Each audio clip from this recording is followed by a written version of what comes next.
everyone, how are you? I hope you've had a nice Valentine's Day.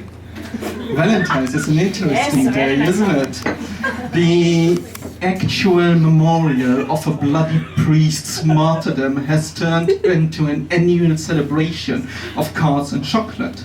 A repeating episode of Christmas. Lovely, isn't it? Simply to express someone's affection to a loved one. Because the other 364 days in the year you don't dare to do so, don't you? Well, affection is the key here. I'm a biologist and I'm interested into sugars. I will explain later why. But as a biologist, affection is far too personal. I actually mean the word, not the actual relation. Because as a biologist, we deal with affinity. So when you like someone, you are affine to them. Yeah, exactly. And with sugars, it's the same. They contribute to this relation. Think about it. It starts already at the moment of creation. The conversion of an ovum and a sperm relies on sugar coats of each other. So the scenario would be, sperm is in a race against its contestants and reaches its goal, the golden ovum. I'm not blinded. Ovum says, "Ooh, let's see how sweet you are." Sperm responds, "Sweeter than you think." Ovum, "That's enough. Let's mate together." So the sperm strips off its sugar coat and gets sucked in by the ovum, like Elizabeth Taylor.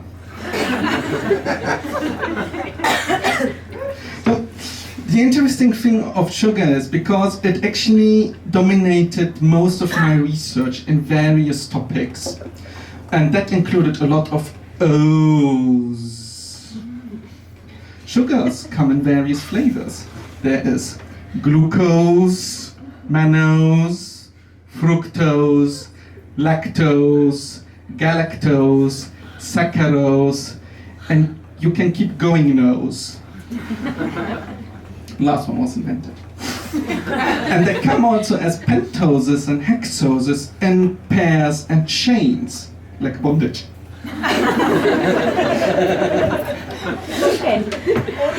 I guess some of you seem to know what I'm talking about.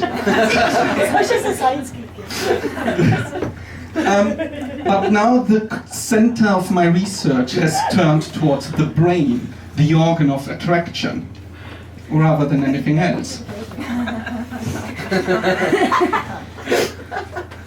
And the reason is because brain cells consume sugar mainly as a main nutrient. So now I try to understand actually how sugar modifications of molecules play a role in inflammation. And that in the brain, not just, but in the brain. And that in the context of multiple sclerosis, Alzheimer's disease, or stroke. And for that I actually had to learn also a new language. I mean, I'm already versatile in scientific language, but every time when you enter something new, you have to learn a new language. So I kept looking for what I could learn to make my life easier in the science. And since I'm already speaking fluently, sweetly sounding languages of German and Arabic, I wanted to learn something which is quite similar to those ones, or the child of the two. So I decided to go for Klingon from Star Trek.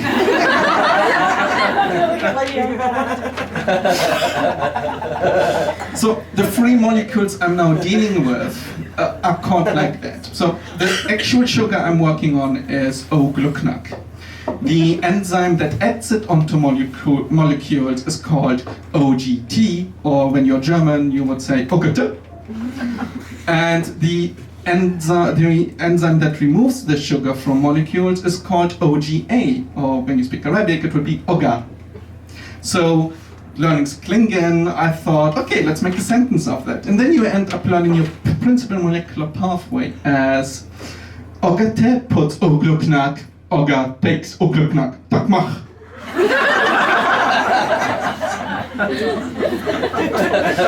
Well, finally, what can I say?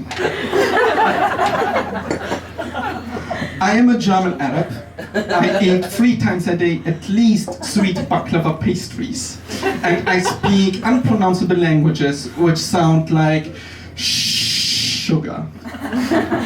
Thanks everyone.